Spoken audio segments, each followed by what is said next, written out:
한 번째입니다. 1번부터 몇 번에서 끝날지는 제가 잘 모르겠지만 그 모든 것이 다 합쳐져야 하나의 설교가 되는 겁니다. 그래서 하나하나 제목을 가지고 하지만 열 몇 번이 될런지 혹 20번이 될런지는 모르겠지만 그 천국의 열쇠라고 하는 큰 설교 중에 한 부분을 오늘 하게 될 것입니다. 그 내용은 간단합니다. 사도 베드로가 주는 그리스도시여 살아계신 하나님의 아들이십니다 라고 하는 바른 신앙 고백을 했을 때 예수님이 그에게 천국의 열쇠를 주셨다 하는 그 한 주제를 붙잡고 이 설교를 하고 있는 중입니다. 그러면서 구체적으로 베드로가 천국의 열쇠를 받을 만한 그 믿음이라는 것이 구체적으로 무엇이냐 하는 것을 한 주 한 주 다루는데, 오늘은 지난주에 이어서 자기를 부인하는 것이 믿음이다, 나를 부인하고 하나님이 주인이십니다 라고 고백하는 것이 믿음이다 라고 하는 내용의 말씀을 드리려고 합니다. 서울 어느 교회에 장군 출신의 장로님 한 분이 계셨습니다. 사람은 누구나 다 명예와 자리를 탐하지만 누구 못지않게 그에 대한 욕심이 좀 많으셨던 장로님이신 것 같습니다. 그 장로님이 꿈을 꾸셨답니다. 꿈에 천당을 갔는데 천당에 면류관이 가득히 있었답니다. 다 자기 몫의 면류관을 찾아서 하나씩 쓰고 가는데 아무리 찾아봐도 자기 면류관이 없더랍니다. 면류관이 하나밖에 남지 않게 되었는데 장로님은 너무 급한 나머지 임자도 확인하지 않고 욕심사납게 그 면류관을 가로채서 뒤집어 썼습니다.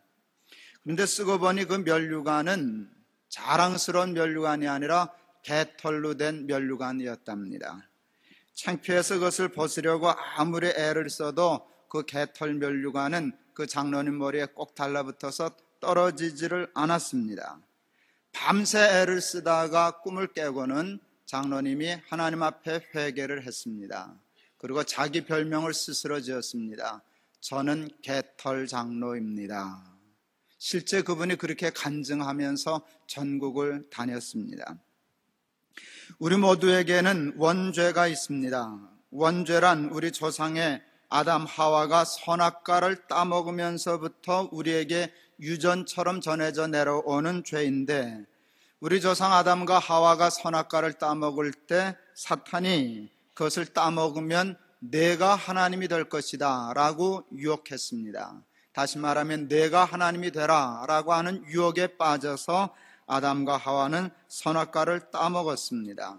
저는 그래서 원죄를 스스로 하나님이 되려고 하는 죄된 본능이라고 정의를 합니다. 우리 모두에게는 스스로 하나님이 되려고 하는 죄된 본능이 누구에게나 다 있습니다. 예수님은 우리들에게 누구든지 나를 따라오려거든 자기를 부인하고 자기 십자가를 지고 나를 좇을 것이니라 말씀하셨습니다. 원죄를 가지고 살아가는 우리들에게 정말 십자가를 지는 것처럼 힘들고 어려운 일이 있다면 그것은 자기를 부인하는 것입니다. 자기를 부인하는 일이 곧 우리가 져야 할 십자가라고 저는 생각합니다. 하나님의 말씀을 곰곰이 생각해 보면 언제나 하나님의 말씀이 옳으십니다. 하나님의 말씀은 별로 어려운 것이 없습니다. 지극히 평범한 말씀인데, 그런데 그 말씀을 하나하나 생각해 보면 그 말씀 속에 길이 있고 그 말씀 속에 생명이 있고 그 말씀 속에 구원이 있는 것을 늘 발견하게 됩니다. 자기를 부인하지 않고는 나를 쫓아올 수 없다는 말씀도 참 진리입니다. 자기를 부인하지 않고는 하나님을 믿을 수 없습니다. 나를 믿든지 하나님을 믿든지, 나를 섬기든지 하나님을 섬기든지 둘 중에 하나입니다. 나를 신뢰하고 나를 자랑하고 나를 사랑하고 나를 신뢰하는 자는 하나님을 사랑하고 신뢰하지 못할 것입니다. 자기의 삶을 돌아보거나 역사를 돌아보아도 언제나 자기 자신을 대단하게 생각하고 자신에 대한 욕심, 선악과 따먹는 욕심을 이기지 못하고 그 선악과를 따먹듯이 자기를 높이고 자기를 하나님 자리에 올리는 사람 치고 성공한 사람 한 사람도 본 일이 없습니다. 또 그와 같은 사람이 지배하던 세상과 나라가 잘 살고 흥왕한 적이 한 번도 없습니다. 나폴레옹은 참으로 유능하고 성실한 사람이었습니다. 그가 소위 계급에서 황제까지 올라갈 수 있었던 것은 단순히 운이 좋았기 때문만은 아닙니다. 그는 남달리 유능했고 남달리 성실했습니다. 부지런한 사람이었습니다. 그러나 그가 교만하여져서 내 사전엔 불가능이란 없다라는 말을 하면서부터 그는 결국 인생의 실패자가 될 수밖에 없었습니다. 그는 하나님의 자리에 스스로를 올려놓았습니다. 나는 유능하다, 받아줄 수 있지만 나는 전능하다, 그건 받아줄 수 없는 말입니다. 그에게는 하나님이 필요 없었습니다. 자기에게는 불가능한 일이 없었기 때문입니다. 나폴레옹은 정말 어느 면을 보든지 성공할 수밖에 없는 사람이었지만 단 하나, 그가 자신을 하나님의 자리로 올려놓는 그 마음을 가지는 순간 그는 망하고 실패할 수밖에 없었던 것입니다. 로마의 핍박에도 굴하지 아니하고 승리하여 드디어 로마의 국교까지 되었던 천주교는 박해 때 무너지지 아니하고 오히려 국교가 되고 교황의 권위가, 교황의 권력이 국가의 황제보다도 높고 컸을 때 무너졌습니다. 교황 무오설이 나오면서부터 천주교는 타락하기 시작했습니다. 교황이 하나님의 자리에 가 앉았기 때문입니다. 우리나라 초대 대통령이셨던 이승만 박사는 참으로 나라 사랑하는 마음이 지극했던 애국자라고 저는 개인적으로 생각하고 있습니다. 저는 그분의 진심이 나라 사랑하는 마음에 있었다라고 생각합니다. 그러나 그 훌륭한 분이 그럼에도 불구하고 결국 자기 자신을 넘어서지 못하고 독재자가 되었을 때 그는 결국 실패자가 될 수밖에 없었습니다. 4.19 때 꽃과 같은 이 땅의 수많은 젊은이들이 피를 흘리고 죽어야만 하는 재앙의 뿌리 원인이 되고 말았던 것입니다. 사람이 하나님의 자리에 있게 되면 많은 사람이 고통을 당합니다. 그런 면에서 독재는 참 나쁜 것입니다. 독재자가 정치를 하는 나라치고 나라가 잘 되는 법이 없습니다. 독재자 한 사람 때문에 나라가 망하는 것, 백성들이 고통당하는 것을 우리는 얼마든지 현재도 보고 살아가고 있습니다. 근데 여러분, 그것은 교회도 마찬가지입니다. 가난하고 약할 때 한국교회는 오히려 강하고 영향력이 있었습니다. 그러나 교회가 커지고 부유해졌을 때 유명한 소위 스타 목사들이 나오면서부터 교회는 오히려 정작 힘을 잃어가고 있습니다. 여러분, 혹시 서울대학교 총장님이 누구신지 아시는 분 계십니까? 꽤 많은 분이 계시니까 개인적으로 아시는 분이 계시겠죠. 저는 모릅니다. 여러분, 유명한 서울대학교 병원장이 누구신지는 아십니까? 저는 그것도 모릅니다. 삼성병원, 삼성의료원, 아산중앙병원 참 좋은 병원이라 그러던데 그 병원의 병원장은 혹 아십니까? 제가 아는 분 하나 있죠. 한양 구리병원 원장이 누군지는 제가 압니다. 우리 교인이니까. 근데 혹시 여러분들 중에 여의도 순복음교회 담임 목사님이 누구신지 모르는 분 혹 계십니까? 소망교회 담임 목사님이 누구신지 모르시는 분 혹 계십니까? 있긴 있더라고요. 참 희한하게도.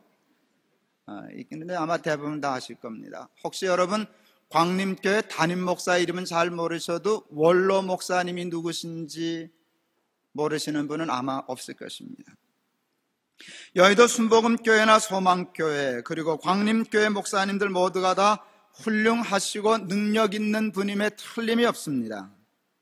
사람이 다 완전할 수는 없지만 나름대로 훌륭하고 성실하고 능력이 있기에 그만한 교회를 이루셨다 저는 개인적으로 생각합니다. 그러나 제가 알기에 서울대학교 총장님이나 위에서 얘기한 병원의 병원장님도 개인적으로 비교할 때 그분들만 못한 분들이 절대 아닙니다. 그런데 여러분, 총장 이름은 모르는데 목사 이름은 압니다. 병원장 이름은 모르는데 교회 목사 이름들은 대개 다 잘 압니다. 사회의 저명 인사보다도 교회 목사들이 더 유명해져 있는 세상이 얼핏 보면 좋은 것 같지만 사실은 그렇지 않습니다. 총장과 병원장이 누구인지 모르는 대학과 병원이 담임 목사와 원로 목사가 누군지를 다 아는 교회보다 체질적으로, 조직적으로 볼 때 훨씬 더 건강하고 장래성이 있다는 것을 여러분 혹 알고 계십니까? 서울대학교의 총장은 대단한 자리임에 틀림이 없으나 서울대학교에는 지금 총장 말고도 얼마든지 당장 내일부터라도 총장을 맡기면 할 만한 사람들이 많이 있습니다. 총장의 자리가 귀한 자리이지만 총장 한 사람에게 모든 권력이 다 집중되어 있지도 않습니다. 상당히 권력이 분산되어 있습니다. 여러분, 서울대 병원 병원장 훌륭한 분이실 겁니다. 그러나 그분이 오늘 당장 은퇴하셔도 서울대 병원 까딱없습니다. 아무런 문제 없이 그냥 돌아갑니다. 왜요? 거기에는 권력이 병원장 한 사람에게 있는 것이 아니라 각 과를 담임하고 있는 과장들, 박사들, 의사들의 힘이 크고 그들의 실력이 크기 때문에 병원이 되는 것입니다. 아까 얘기했던 그 크고 소위 유명한 대형교회 목사님들이 갑자기 오늘 은퇴하신다면 그 교회 괜찮겠습니까? 난리가 날 것입니다. 난리가 날 것입니다. 생사가 왔다 갔다 하리만큼 교회가 그 뿌리부터 흔들리게 될 것입니다. 저는 그와 같은 면을 생각하면서 한 사람의 자리와 영향력이 사람의 욕심으로 커지게 될 때 얼마나 조직의 체질을 오히려 약화시키는가를 깨닫게 됩니다. 총장이 누군지 모르는 학교는 건강합니다. 목사가 누군지를 다 아는 교회는 체질적으로 약합니다. 뭘 얘기하려고 그러나 한 사람의 권한이 너무 커진 조직은 절대로 건강한 조직과 체질이 될 수 없다는 것입니다. 사탄은 처음에는 우리의 앞길을 막습니다. 그러나 어느 정도 막다가 막을 수 없다고 생각하면 전략을 바꾸어 우리의 앞길을 필요 이상으로 밀어줍니다. 띄워줍니다. 스타가 되게 합니다. 과속하게 하는 것입니다. 그래서 스스로 교만하게 합니다. 그리고 섰다고 생각하는 순간 자빠지게 하는 것입니다. 어떤 면에서 우리 한국교회는 지금 그와 같은 사탄의 전략에 말려든 교회라 얘기할 수 있습니다. 조심스럽지만 그런 면에서 저는 저와 우리 높은 뜻 숭의교회도 그런 면에서 위험한 교회라고 생각합니다. 제가 제 자신을 위하여 앞으로 힘써 싸워야 할 것은 더 유명해지는 것이 아닙니다. 저는 그것을 압니다. 더 유명해질수록 위험하다 하는 생각합니다. 높아지는 것이 아닙니다. 교회 안에서나 교계 안에서 내 자리와 권력을 늘려가는 것이 아닙니다. 오히려 그 반대입니다. 낮추는 것입니다. 말처럼 쉽지는 않지만 정말 자기를 쳐서 복종하고 자기를 부인하는 것입니다. 죽기 살기로 겸손해지는 것입니다. 숨는 것입니다. 그것이 제가 살고 제가 섬기는 높은 뜻 숭의교회가 건강하게 살아남는 유일한 길이라고 저는 믿습니다. 전에 있던 동안교회에서 교회를 건축할 때 안식년을 할 타이밍을 맞게 되었습니다. 상식적으로 교회 건축 중에 담임 목사가 안식년을 한다는 것은 말도 되지 않는 소리였습니다. 꼭 안식년 할 마음 없었습니다. 그러나 저는 왜 하나님이 안식년이라는 제도를 만드셨을까 하는 생각을 깊이 해보게 되었습니다. 한 6년 열심히 농사를 짓다 보면 농사를 짓는 주인은 착각하게 됩니다. 내가 농사를 지어서 사는 건가? 하나님이 복을 주셔서 사는 건가? 내 삶이 내 손에 달린 것인가? 하나님께 달린 것인가? 오락가락하게 됩니다. 그때 하나님이 쉬라 하시는 것입니다. 내 삶이 내 농사에 달려있는 것이 아니라 내 손에 달려있다는 것을 가르쳐 주시기 위한 법과 제도가 안식년이었습니다.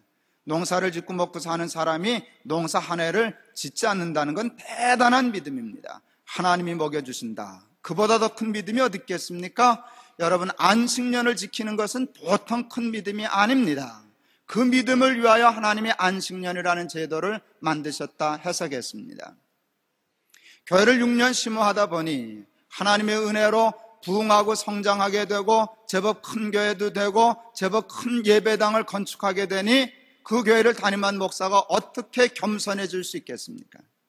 겉으로는 겸손한 척하지만 속으로는 자만하고 교만하기가 끝이 없었습니다. 내가 목회를 잘해서 동안교회가 이렇게 되지, 나 없으면 동안교회가 이렇게 될 수 있나? 이런 생각이 들지 않는 바가 아닙니다. 그때 하나님이 쉬어봐라, 너 없어도 동안교회 되나 안 되나 한번 시험해봐라. 동안교회가 너 때문에 되는 것인지 나 때문에 되는 것인지 한번 시험해봐라. 그런 생각이 들었어요. 아, 이게 믿음이고 이게 안식년의 의미다 라고 생각하는 순간 안식년을 지킬 기가 막힌 타이밍이다. 어느 누구도 예배당 완공 6개월을 앞두고 담임 목사가 안식년에 들어간다는 건 말이 안 되는데, 너 없어도 예배당 질 수 있어야 좋은 교회다. 너 없어도 예배당 질 수 있다. 또 지어야 좋은 교회다. 담임 목사 없다고 예배당도 못 짓는 교회, 그 예배당 지어서 무엇하랴? 도리어 지으면 교회 나빠진다. 이런 마음이 생겼습니다. 당회에다 안식년 하겠다고 내놓았습니다. 그리고 이런 설명을 드렸습니다. 어렵지 않게 당회가 허락해 주었습니다. 예배당 완공 6개월을 앞두고 6개월 안식년을 갖게 되었습니다. 지금 생각하니 그것도 절반짜리 믿음이었습니다. 예배당을 완공한 후에는 내가 시무를 해야 될 것 같아서 6개월만 안식년 하고, 건축 중에는 안식년 했지만 완공하고 들어와서는 제가 안식년을 끝내고 시무를 했습니다. 지금 생각하니 꼭 그러지 않아도 좋았을 터인데 하는 생각이 듭니다. 아니, 정말 믿음을 가지고 예배당 다 완공했어도 끝까지 고집부리고 6개월 더 안식년 했으면 동안교회도 훨씬 더 건강해지고 나도 더 훨씬 더 좋은 목사 됐을 터인데 하는 생각이 지금은 듭니다. 교회 건축 중이라 안식년 비용을 많이 쓸 수 없어서 국내에서 넉 달을 있었습니다. 천안 사과 농장에 있는 별장을 빌려 넉 달을 있었습니다. 근데 참 재밌는 거 여러분 아세요? 그 농장, 제가 안식년 했던 그 땅이 우리 높은 뜻 숭의교회 수련원 자리가 됐다는 사실을 혹 여러분 아십니까? 우리 높은 뜻 숭의교회 그 수련원 자리가 제가 안식년하고 쉬던 그 사과밭입니다. 참 하나님 재미있으셔요. 그리고 마지막 2달을 미국과 카나다 그리고 중남미를 다니면서 밀린 숙제하듯이 집회를 하였습니다. 캐나다에 있을 때 어머니가 병원에 입원하셨습니다. 그때는 마침 아내까지 집을 떠나 있을 때였는데 걱정이 되어 병원으로 전화를 하게 되었습니다. 그때 병원에서 제 전화를 받은 분이 남국치 장로님이셨습니다. 안식년을 하면서 저는 일부러 교회 전화도 한 번 하지 않았습니다. 전화하면 뭐 의논할까 봐. 그래서 전화도 하지 않았어요. 사실 그게 너무 고문같이 힘들었어요. 궁금하게 짝이 없어요. 교회는 어떻게 잘 돼가나? 건축은 잘 마무리가 되나? 여러분 그게 얼마나 궁금한지 모르겠어요. 그래도 도 닦는 심정으로 전화 안 했어요. 전화해서 뭐 의논하면 안식년 하나 마나 그게 그거지 전화 한 번도 하지 않았습니다. 그때 어머니 때문에 병원에 전화한 것이 장로님들과 첫 통화였습니다. 제 전화를 받자마자 남 장로님이 하신 첫 마디를 저는 지금도 잊지 않습니다. 장로님 이러셨어요. 목사님, 교회 이상 무.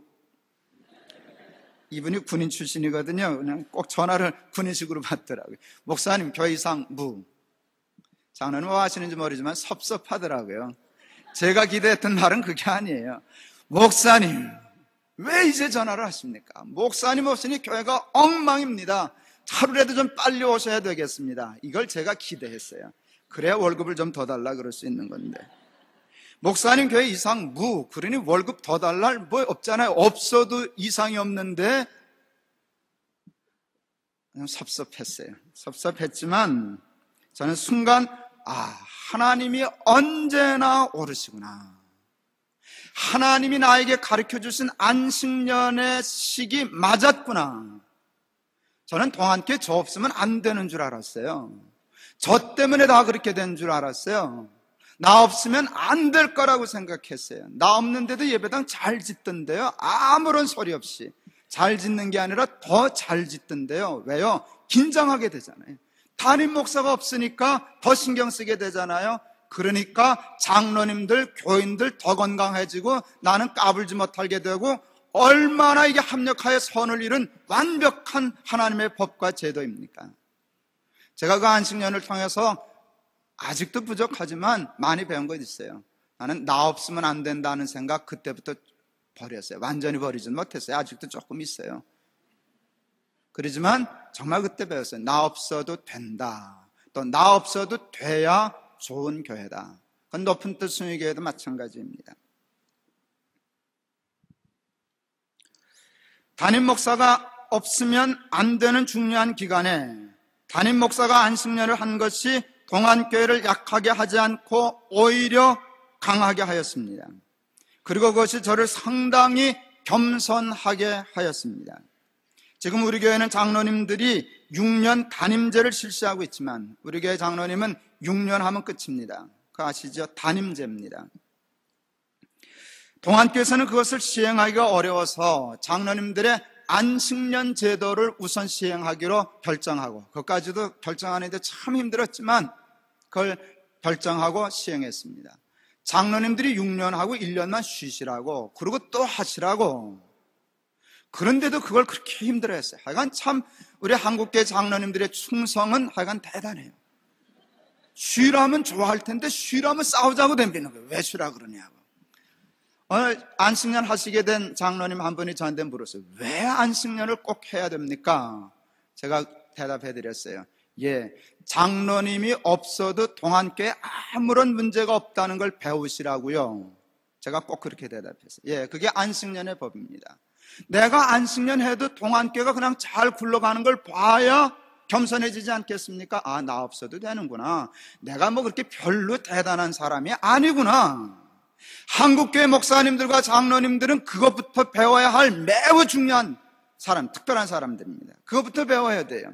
다 열심히 뻗쳐가지고 자기 없으면 안 되는 줄 아는 한국교회 목사님, 장로님들이 안식년 제도를 통하여, 담임 제도를 통하여, 재신임 제도를 통하여 나 없어도 된다는 걸 배워야 한국교회는 더 건강한 교회가 될 줄을 믿습니다. 어느 장로님이 저에게 목사님, 장로교회니까 장로가 주인 아닙니까? 그러고 질문했어요. 하도 어이가 없어서 대답도 하지 못했어요. 속으로 뭐 이런 사람이 다 있나 생각했어요. 그때 저는 이렇게 생각했어요. 아, 이분이 장로교회를 프레스피테리언 처치를 이해하지 않고 엘더스 처치를 이해하고 있구나. 장로교 정치를 하는 교회를 이해하지 않고 장로가 주인인 교회를 이해하고 있구나 라는 생각을 하게 되었어요. 오늘날 우리 한국교회의 가장 큰 문제는 장로교 정치를 하는 장로교회를 이해하지 않고 장로들이 주인 노릇하는 엘더스 처치를 이해하고 있다는 것이 우리 한국교회의 가장 큰 슬픔 중에 하나라 얘기할 수 있습니다. 그러나 그것은 여러분 장로님들만의 문제는 아닙니다. 우리 목사들 중에는 교회를 목사가 주인인 패스터스 처치로 이해하는 사람들이 얼마나 많은지 모릅니다. 부끄러운 이야기지만 우리 한국교회의 문제는 목사와 장로들이 서로 교회의 주도권을 잡기 위하여 파워게임을 하거나 아니면 서로 타협하며 누이 좋고 매부 좋고 서로 악수하며 목사와 장로의 자리를 높여나가고 넓혀나가고 있는 것이라 감히 얘기할 수 있습니다.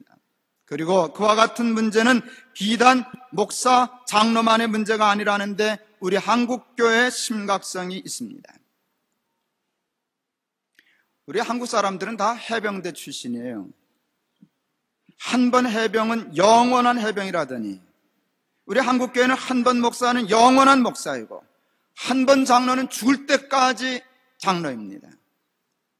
어느 게 장로님 70세가 되셔서 은퇴하시라 그러니까 은퇴를 안 하시겠다는 게 왜요? 성경에 죽도록 충성하라 그랬는데 죽도록, 글쎄 죽도록 충성하는 건 좋은데 죽을 때까지 자리 차지하라는 말은 아닌데 하여간 그렇게 해석한 분이 있는 걸 봤습니다. 양재동에 있는 어느 미션 스쿨에서 설교를 한 적이 있습니다. 중학교 교장 선생님이 학생들에게는 물론이고 선생님들에게까지 존경을 받으시는 훌륭한 분이라는 소문이 있기에 일부러 집회를 마친 후 장로님 방에 찾아가 차 한 잔을 마시면서 긴 대화를 한 적이 있었습니다.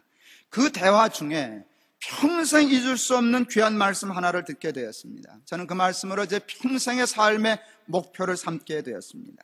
그 장로님이 저에게 이런 말씀을 하셨어요. 저는요 있으나 마나한 교장 되려고 힘씁니다. 있으나 마나한 사람 가만히 있으면 되지 힘쓰긴 뭘 힘써요. 있으나 마나한 교장 되려고 힘씁니다 라는 말을 들으니까 알았어요. 그것은 없어서는 안 될 교장 다음 얘기를 하시는 거구나 하는 걸 알게 됐어요.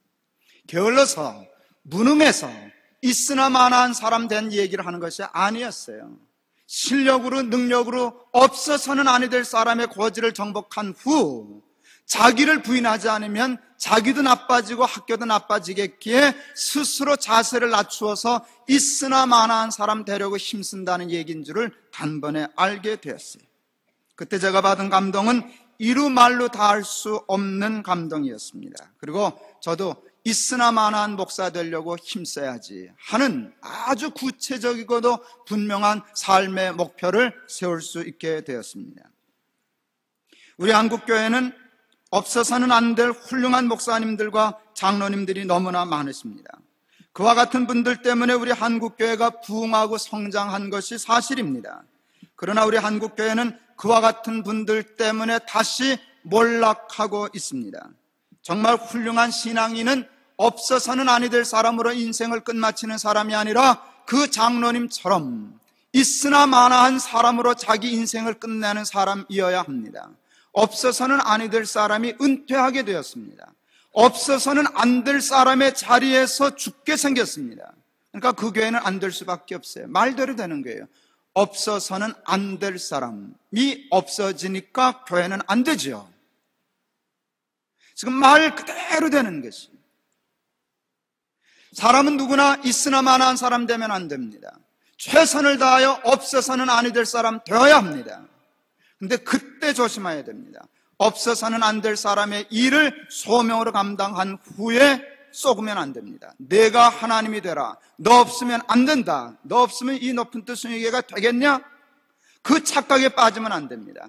그때 숨어야 됩니다. 그때 내려와야 됩니다. 있으나 마나한 사람이 되기 위하여 힘써야 됩니다. 그때 그게 성공하면 그는 은퇴해도 없어져도 혹 죽어도 교회는 영원히 죽지 않는 건강한 교회가 되는 것입니다. 오늘 한국교회는 없어서는 안 될 목사 장로님 때문에 됐다가 안 되는 중입니다. 그는 하나님 앞에 가서 받을 상이 아무것도 없을 것입니다. 저는 그런 면에서 바나바가 참 좋습니다. 사도행전에 보면 바나바는 초대교회의 첫 어른이었습니다. 모든 사람에게 존경받는 어른이었습니다. 바울은 바나바에 비하면 새카만 후배였다고 할 수 있고 교회로 보면 치명적인 전과자였습니다. 그렇지 않습니까? 그는 자기 스스로 설 수 없는 사람이었습니다. 그런데 하나님이 바울을 세워주셨습니다. 안디옥 교회가 바나바와 바울을 최초의 선교사로 세우고 파송했습니다. 바나바와 바울은 함께 선교 여행을 다닙니다. 여러분, 그때 바나바는 주연이었고 바울은 조연이었습니다. 당연히 그렇죠. 조연으로라도 써준 게 바울은 감사했죠. 그런데 성경을 읽다 보면 여러분 이게 바뀝니다. 어느 날 슬며시 바뀝니다. 점점 바울이 주연으로 나타나기 시작하고 바나바는 조연으로 숨습니다. 그러다가는 나중에 이름까지 바뀝니다. 바나바와 바울 그렇게 쓰던 성경이 어느 순간부터 바울과 바나바라고 쓰이는데 놀라운 일은 바나바가 바울을 쫓아다닙니다. 바울보다 훌륭한 사람입니다. 바나바는 바울보다 훌륭한 사람입니다. 바울 노릇할 사람은 우리 중에 몇 있습니다. 그러나 바나바까지 노릇할 사람은 그다지 많지 않습니다.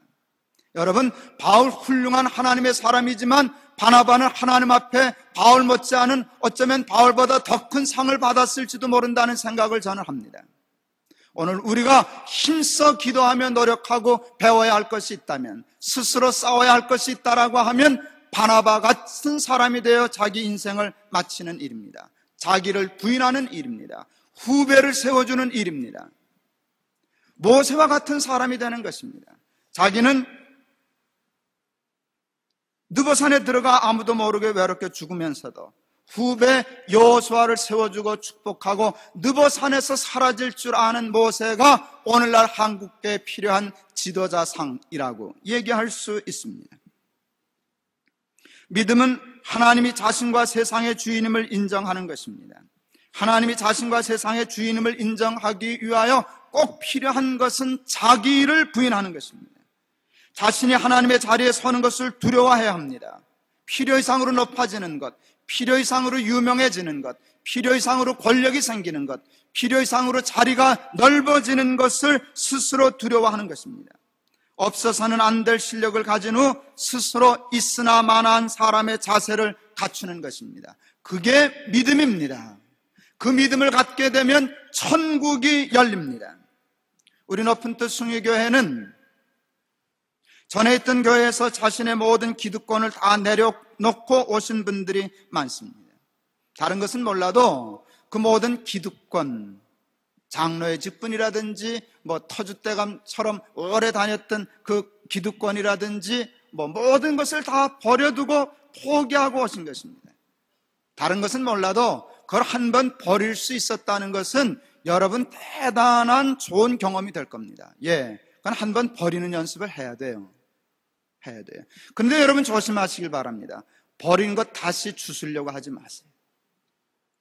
거기선 버려놓고 여기 와서 다시 회복하려고 그럴 거 없어요. 그냥 버리세요. 잘 버리셨습니다. 오직 하나님만 바라보며 오직 우리 하나님만 높여드리며 우리의 모든 삶의 자리에 하나님만이 주인이 되시게 해드리며 철저히 자기를 부인하고 살아가는 저와 여러분들이 다 되실 수 있기를 바랍니다. 근데 여러분 이 말씀 오해하면 안 됩니다. 그러니까 여기서 장로 하려고 하지 말라 그 소리죠? 그 소리가 아니에요. 제 설교는 그런 면에서 조금 복잡한 구석이 있어요. 근데 그걸 사람들이 잘 못 알아차리고 뭐 아니면 돈 줄 다 하는데 아니요. 제 설교는 개도 있고 걸도 있고 윷도 있고 그래요. 그렇게 잘 분석이 잘 안 되는 것 같아요. 저는 장로에 대한 욕심을 가지지 말라는 것이지 소명을 가지지 말라는 거 아니에요. 여러분 장로 하세요. 장로하는 거 좋은 거예요. 여러분 장로로 예수 믿는 거하고 그냥 믿는 거하고 달라요. 제가 있으나 마나한 사람 되라는 건 장로 그까짓 나 안 해 그런 건방진 사람 되라는 소리가 아니에요. 장로 하나님 하라 그러시면 나 잘할 거예요. 그런 마음 갖는 거예요. 그런데 열심히 해서 정말 훌륭한 장로가 되어서 사람들이 존경해요, 칭찬해요. 아무개 장로가 없으면 우리에게는 어떡하나 이럴 정도의 사람이 되었는데 그때 가서 쑥 꺾어지는 거예요. 그리고 죽는 거예요. 그리고 사임하는 거예요. 담임으로 끝내는 거예요. 저분을 위해서 법을 바꿔야 된다고, 저런 분은 2번 해야 된다 그럴 때 아니요, 다른 사람 해도 돼요. 이럴 때 훌륭해지는 것이지 없어서는 안 될 만큼 훌륭한 사람도 되지 않은 사람이 있으나 마나한 사람 되면 높은 뜻 교회 다 망합니다. 무슨 얘기인지 아시겠죠? 없어서는 안 될 사람이 되세요. 이왕이면 좋은 장로 하세요. 좋은 집사 하세요. 좋은 직분자가 되세요. 없어서는 안 될 사람이 되세요. 그러나 사람들이 인정해주기 시작할 때, 권력이 생기기 시작할 때 그것을 깨끗이 부인하고 자기를 부인하는 사람들 되실 수 있기를 바랍니다. 여러분 혹 아세요? 우리 높은 뜻 순위교회는 다른 교회보다 한 3배 정도 장로될 가능성과 기회가 높은 교회라는 거 아세요? 다른 교회는 한 번 해병은 영원한 해병인데 여기는 6년밖에 못 하잖아요. 그러니까 자꾸 돌아가게 되니까 로테이션이 많이 될 거예요. 때 되면 올 거예요. 저는 장로님들 가능한 한 많이 세우고 싶어요. 많이 세우고 싶어요. 그리고 장로를 열심히 죽도록 봉사하게 하고 싶어요. 그리고 끝낼 때 죽도록 하고도 아무것도 아닌 것처럼 탁 느버산에 올라갈 때 그 얼마나 근사할까. 여러분 그게 우리 높은 뜻 숭의교회가 한국교회에 세워야 할 모델이라고 저는 생각합니다. 그거는 우리 목사도 마찬가지입니다. 높은 뜻 숭의교회도 어찌 보면 위험한 교회 중에 하나입니다. 여러분 유명한 교회, 그 위험한 교회예요. 사실 위험한 교회. 아까 얘기한 거나 마찬가지. 근데 그런 면에서 우리 높은 뜻 숭의교회 이미 위험해요. 사람들이, 세상 사람들은 잘 몰라도 그래도 예수 믿는 사람 치고 높은 뜻 숭의교회 모르는 사람 많을까요? 적을까요? 여러분 생각보다 많지 않아요. 교회 꽤나 다닌다는 사람은 대개 높은 뜻 숭의교회 압니다. 제가 조금만 건방 떨게요. 높은 뜻 숭의교회 목사가 누군지 대개 알까요? 높은 뜻 숭의교회를 아는 사람은? 알던데요. 근데 그게 좋은 일일까요? 위험한 일일까요? 그건 매우 위험한 일이에요. 그건 매우 위험한, 좋아할 일이 아니에요. 그건 상당히 위험한 일이에요. 높은 뜻 순위교회가 힘써서 한국교회를 왜 해야 할 일이 있다면 뭔가 하면 그것을 깨부수는 거예요. 높은 뜻 순위교회는 어느 한 사람에 의해서 움직이는 교회가 아니다라는 걸 보여주는 것이에요. 그건 목사도 마찬가지고 장로님들도 마찬가지인 것이에요. 여러분, 그것을 힘써 가지고 사는 것이 믿음인 줄을 믿습니다. 말씀 마치려고 합니다. 여러분, 이것을 꼭 교회 안에만 적용할 필요가 없어요. 목사 장로 되는 것만 얘기할 것 없어요. 저는 올해 며느리 볼 것 같아요. 제 아내는 이제 시어머니가 되겠죠. 시어머니가 되었을 때 이제는 드디어 저도 그 얘기할 자격을 얻게 됐어요. 나이로. 제가 며느리급이었을 때 밤낮 이 소리 하면 그건 반역적인 말이 돼서 불효하는 말 같았는데, 이제 나도 시아버지가 되고 내 아내가 시어머니가 되는 때가 됐으니 자신 있게 말할 수 있을 것 같아요. 자기를 부인하는 거예요. 시어머니가 며느리를 여호수아처럼 세워주는 거예요. 내가 어른이다. 내가 우리 집 주인이다. 바울처럼 세워주고 자기를 낮추는 거예요. 그리고 이렇게 말하는 거예요. 너는 흥하여야 하겠고 나는 쇠하여야 하리라. 그렇게 되면 대부분의 며느리들은 어머니와 아버지를 높여요. 근데 대부분의 좀 예외된 며느리도 있어요. 할 수 없어요. 그래서 믿는 도끼에 발등 찍힌다는 말이 나오는 거죠. 발등 찍히죠. 할 수 없죠. 그럼 어떡하겠어요? 내 복인 걸. 그러나 하나님은 여러분을 반드시 높여주실 줄을 믿습니다. 한번 해보시면 어때요? 전 거기에 도전하고 싶어요. 아, 내가 며느리를 보는 나이가 되었구나. 모르면 하나, 내가 아직 젊은 나이가 아니구나. 내가 느보산에 갈 사람이구나. 세대가 바뀌는 거예요. 그를 세워주고 나는 내려가야 돼요. 그 마음 가져야 돼요. 목회도 마찬가지예요. 박정길 목사님 이번에 수련회 오셨는데 그분이 40이에요. 근데 그렇게 잘해요. 그러니까 이제 내려가야죠. 저도. 저는 아직 팔팔하잖아요. 여러분, 내가 몇 살이라고 뭐 벌써 그러겠어요. 그래도 40대가 올라오면 슬슬 길 비켜야 돼요. 그리고 그들 잘 해줘야 돼요. 내가 아직까지는 안 됩니다. 도 닦는 심정으로 기도 많이 해야 되는데 그는 흥하여야 하겠고 나는 쇠하여야 하리라. 내가 이 마음 갖게 되면 정말 근사한 목사 될 텐데. 한번 도전해 볼 만한 일 아닙니까? 여러분, 직장에서 후배들이 자꾸 치고 오죠. 뭐 그래서 40대 50대를 낀 세대라 그런다면요, 위에서 줘받고 밑에서 치받고 그래서 참 힘들다. 그냥 버리죠. 어차피 그럴 바에는 탁 포기하죠. 그래, 너 나 치받고 올라와라. 나 너 키워주마. 똑똑한 후배 하나 생각하고 나이만큼 살았으니 됐어.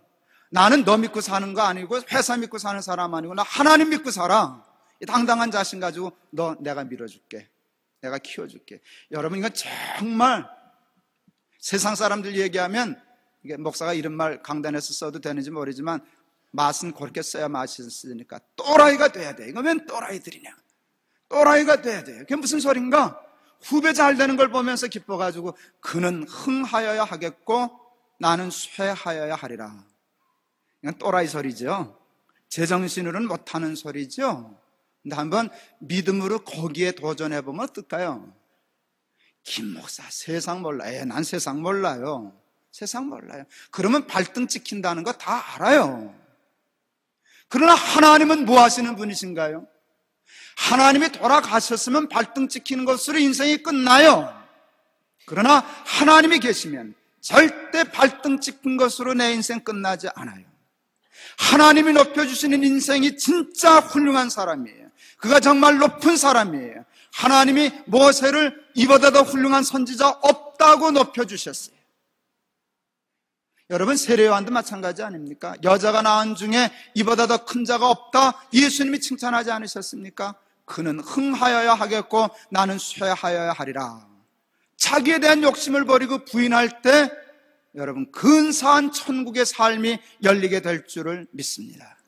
밤낮 우리 그 박정길 목사님 수련했다는 얘기대로 하면 낮은 자존감 때문에 예수를 믿는다고 하면서도 뭔가 채워지지 않는 열등의식 때문에 누가 뭐라 그렇게 하면 저게 날 치받아, 날 건드려, 너 죽고 나 죽자 덤벼들고 뭐 그러고 살 거 뭐 있냐 그 말이죠. 나를 지킬 필요가 뭐가 있어요? 지키려고 살려니까 그렇게 피곤하잖아요. 누가 뭐라 그래도 섭섭하잖아요. 꽤 오래전이네요. 한 신학교 다닐 때 저에게 장로님이 메리아스 공장을 크게 했는데 그 직원들한테 참 잘해줬어요. 한날 전 직원들 한 600명 되는데 야외 예배를 갔어요. 풍선 터뜨리기 게임을 했어요. 발에다 풍선 묶어놓고 터뜨리기 하는데 너무 쇼크를 받았어요. 생명 걸고 하더라고요. 그 풍선 터뜨기를 죽기 살기로 하더라고요, 애들이. 이 여자아이들이 치마가 올라가는지 내려가는지도 모르고 내가 그게 너무 마음이 아팠어요. 여러분, 열등의식이 심한 사람은 풍선 터뜨리기 하나도 지구는 못 살아요. 근데 저는 그까지 터뜨리면 그만이지 뭐 그거 가지고 이렇게 죽기 살기로 그러나. 전 그걸 보면서 우리의 마음을 봐요. 하나님을 믿는다고 하면서도 은혜가 없고 정말 자존감이 살아나지 못하면, 은혜가 충만하지 못하면 남이 나 깔보는 것 같고 잡아당기는 것 같고 무시하는 것 같고 내가 나를 높이지 않으면 망할 것 같고, 그러니까 밤낮 엉뚱한 사람 허세 부리고 교만해지고 권력을 탐하고 그러지 않겠어요? 여러분 그러지 마세요. 여러분이 안 높여주셔도 하나님이 높여주셔요. 우리를 높여주는 분은 하나님이시죠. 여러분 우리는 세상 덕 보지 말아요. 세상 보러 우리 덕 보고 살자 그래요. 너 나 잘 만났다. 너 내 덕 보고 살아라. 너 수지 맞게 해줄 거야. 며느리 수지 맞게 해줄 거야. 우리 후배 너 수지 맞게 해줄 거야. 그래 너 흥해라. 나는 쇠하마. 그럴 때 하나님은 뒀다가 뭐 하시겠습니까? 하나님께서 그를 정말 존귀한 자가 되게 하시고 높은 자가 되게 하실 줄을 믿습니다. 거기까지 가게 되면 자유함이 있을 거예요. 자유함이 있을 거예요. 뭐가 섭섭해요? 그래도 툭 털고 말죠. 너 그러냐 그러면 말죠. 내 풍선 터졌냐? 아 잘했다 너 이겨라. 그러면 되는 것이지. 뭐 풍선 하나 같은 인생에 생명 걸고 죽기 살기로 치마 올라가는 줄도 모르고 부끄럽게 그러고 살 필요 없어요. 탁 버리고 하나님께 내 인생 맞추고 나 하나님 믿습니다. 나 지키지 않습니다. 그럴 때 하나님이 천국의 열쇠를 우리에게 주실 줄을 믿습니다. 여러분 그와 같은 삶을 교회에서도 살고 가정에서도 살고 세상에서도 살아가는 바보 같은 사람들 다 되시기를 바랍니다. 기도하겠습니다. 누구든지 나를 따라오려거든 자기를 부인하고 자기 십자가를 지고 나를 좇을 것이니라. 하나님, 자기 부인이 참 힘듭니다. 우리에게는 스스로 하나님 되려고 하는 원죄적인 본능이 있기 때문입니다. 하나님, 그와 같은 욕심을 다 버릴 수 있게 하여 주시옵소서. 후배들에게 또 며느리에게 자손들에게 다 그것을 물려주고 저들을 마음껏 축복하고 저는 흥하여야 하겠고 나는 쇠하여야 하리라. 하나님 믿고 당당하게 큰 소리 칠 수 있는 우리들이 되게 하여 주옵소서. 하나님만 높이고 하나님만 존귀히 여기고 하나님께만 영광을 돌리며 살아가는 믿음의 사람이 되어 참 자유함을 얻어 하나님이 이 땅에서도 천국의 열쇠를 가지고 천국을 열고 닫고 살아가는 자유하는 천국의 시민들 다 되게 하여 주옵소서. 예수 그리스도의 이름을 받들어 기도하옵나이다. 아멘.